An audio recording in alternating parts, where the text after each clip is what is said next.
Will you tell your mom I said what's up?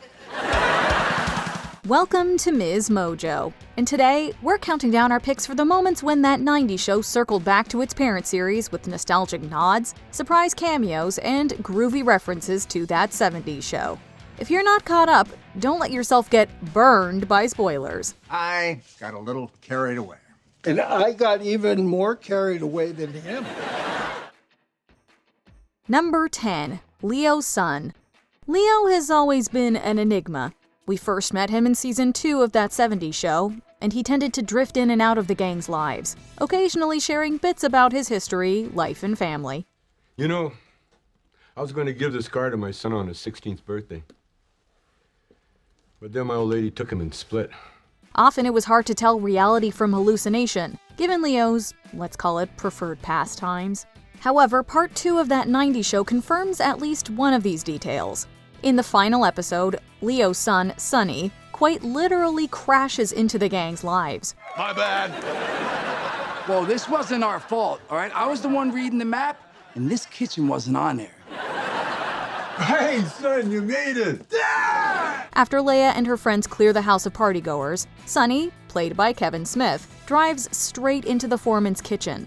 It seems the apple doesn't fall far from the tree. He's my son. Full name is Sonny, but he calls me son for short because it's easier for him that way, right, Pop? No, my name's Leo. Number 9. The Kelso Family Heirloom. Although Ashton Kutcher and Mila Kunis didn't return for the second season, the show still reminds us that Jay is every bit a Kelso. When Nate is heartbroken over his breakup with Nikki, Jay uses an old family heirloom to lift his spirits.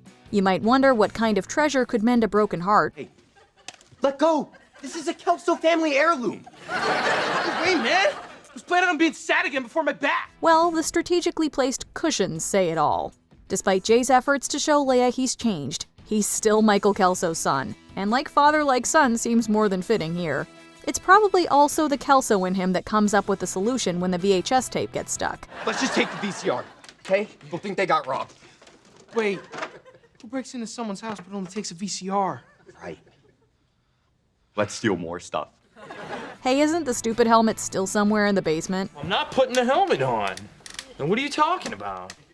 I'll tell you what I'm talking about if you put the helmet on.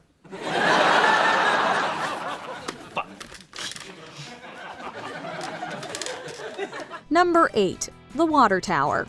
The 70s gang spent quite a bit of time on that water tower. Well, a couple or so decades later, a new gang has co-opted this hangout spot. Many, especially Michael Kelso, have fallen off it, so it's definitely not the safest spot to chill. It's like we go through our life like thinking we're invincible, right? But the truth is, we're totally vincible. Screw that! I'm invincible! It's also not where you want to be when you hear bad news. Leia and Nate spend the episode trying to decide whether or not to tell Jay and Nikki about their almost kiss. They ultimately decide not to, only for Leia to accidentally announce it on the radio. Nikki and Jay will never find out about Nate and me. Whoa, turd! Did you hear that? Nikki and Jay are gonna be pissed! You know what that means? Double flush! I'm on the radio? Unfortunately, Jay and Nikki just happened to be hanging out at the water tower with Nate at the time.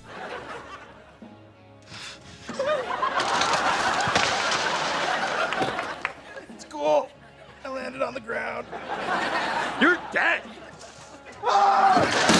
Number 7. Mentions of 70s characters. Sadly, not all of the That 70s Show cast members are still with us. Thankfully, That 90s Show brings back memories of the laughs they gave us in the original series. For instance, when Nikki has a pregnancy scare, Kitty fetches some pregnancy tests she had lying around from her daughter, Lori's more sociable days. Honey, just take a breath. Let's get you that pregnancy test. I have a few upstairs. In her high school days, my daughter Lori was also very social.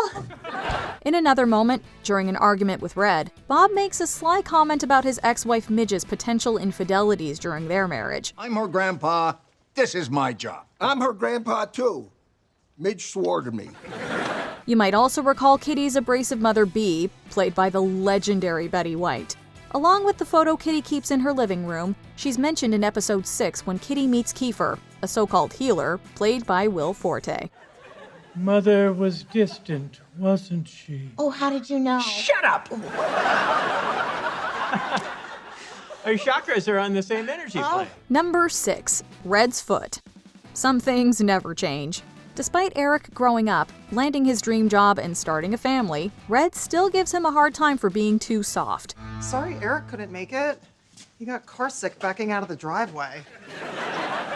What do you expect? He was born with the softest head the doctor had ever seen. He couldn't wear a hat for the first 6 months. We also have to say that we're delighted to hear that all these years later, Red's foot is still alive and kicking. In what direction, you might ask? Oh, I love a good conversation. Hey, Foot, want to go on a little trip? Sure, Red. I just hope it's up someone's ass. Oh, it is. It's practically a rite of passage to enter the foreman's home and have Red offer to introduce his foot to someone's rear end. We're also happy to hear that after years of issuing this colorful threat to unruly teens, Red has also decided to spice things up with new variations on the old classic. Here's an interesting headline. Annoying kid leaves kitchen. Local man keeps foot to himself. Number 5. Wayne Knight's return.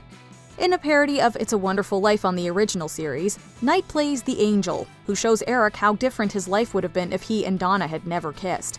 Thanks to the angel's wisdom, Eric learns a valuable lesson. Wait, no. I want to keep it. Please, just let me keep it. Fast forward roughly 20 years, Red ends up in the hospital after shocking news sends his heart racing. Not the first time that's happened either. There he meets Bruce, another patient with a seize-the-day attitude. When I get out of here, I'm gonna do all the things I've always wanted to do. Have a cigarette in the Grand Canyon. Have one on the top of Mount Everest.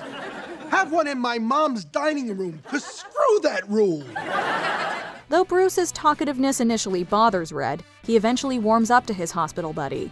He even finds himself inspired by his outlook on life. Could Bruce somehow be the foreman's guardian angel? What are you doing back here, Daddy-O? Wait a minute. Were you about to cry? Yeah. The pain in my ass just came back. We're choosing to believe so. Number 4. The Circle Think Tank. It may be the 90s now, but some things never change.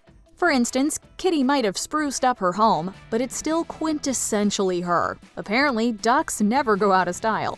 Also, the basement and its seemingly endless supply of popsicles continue to be a major draw for the local teens. Of course, it's also where the gang does some of their best thinking. You know, in that very smoky circle. How long do you think this is gonna last? 3, 2, 1. We have to tell them. Yeah, as soon as possible. Damn. That was faster than Tony Garvin. Like their parents' generation before them, Leia and her friends come up with some of their most hilarious conversations and harebrained ideas in the circle. Thanks for inviting me to your retirement party. I can't have a party at my house because my grandpa would kill me. Hey, you're welcome here anytime. It's only a matter of time before someone thinks up a car that runs on water. The Back to the Future car. Where are we on that plutonium? Guy never called me back. Number 3. The Vista Cruiser seat swap. The Vista Cruiser was the setting for countless memorable Eric and Donna milestones. Leia seems to have inherited their affinity for meaningful moments on the hoods of cars. Anyway, in the sequel's first season, Red gifts the cruiser to his granddaughter for her 15th birthday, but now someone needs to teach her how to drive. The grandfathers argue over who should have that honor, and with both reluctant to give in, everyone, yes, Kitty too, piles into the car. Sneeze. Not your fault. Dad. I like to think of the steering wheel as an antipasta tray. You want to have your hands on the gabagool and the brajou. Bob and Red clearly have different teaching styles, and everyone wants their say, so they keep swapping seats. It's like a thinly sliced Italian ham. Bob, this isn't a deli lesson. I like to keep it fun. Dad. What did I do? Nothing. I just wish he was dead. Now where have we seen that before? Was that a deliberate callback? We'd like to think so. Number 2. Mitch Returns. You remember Mitch, right? He was Eric's rival, who had a big crush on Donna and even tried to break them up. Well, it turns out that even all these years later, Mitch is still bitter about it all. So the last person he probably wants to see every day is their daughter. You wouldn't be related to an Eric Foreman, would you? Because that guy stole my smoking hot Donna. No. My dad's name is Norman Foreman. Luckily, Leia's able to conceal that fact when she applies for a job alongside Gwen at Hot Topic. Despite being the store manager, it seems the years haven't been too kind to him. Plus, he's still picking fights with teenagers. Do not think he's funny. Later, ladies. I'll see you at the gym, Mitch. No, you won't, because Mother lets me use her Nordic track at home. His cameo is hilarious, but way too short. We hope this isn't the last we see of him. My dad is Eric Foreman, and Donna's my mom, and they do it all the time. And he doesn't even have to ask that much. Will you tell your mom I said what's up? Before we continue, be sure to subscribe to our channel and ring the bell to get notified about our latest videos. You have the option to be notified for occasional videos or all of them. If you're on your phone, make sure you go into your settings and switch on notifications. Number 1. New Old Neighbors.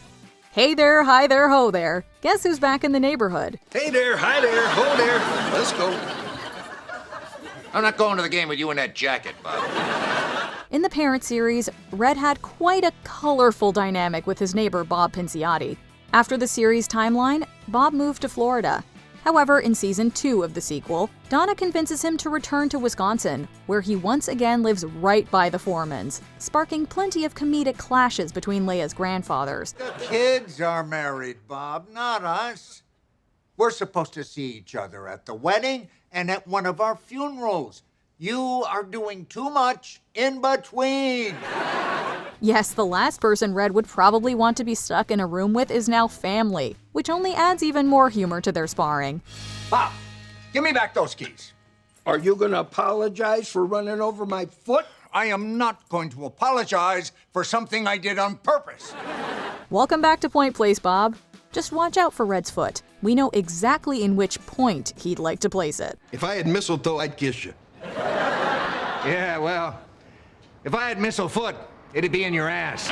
Did you spot any other That 70s Show callbacks? Let us know in the comments. How long do you think this is gonna last?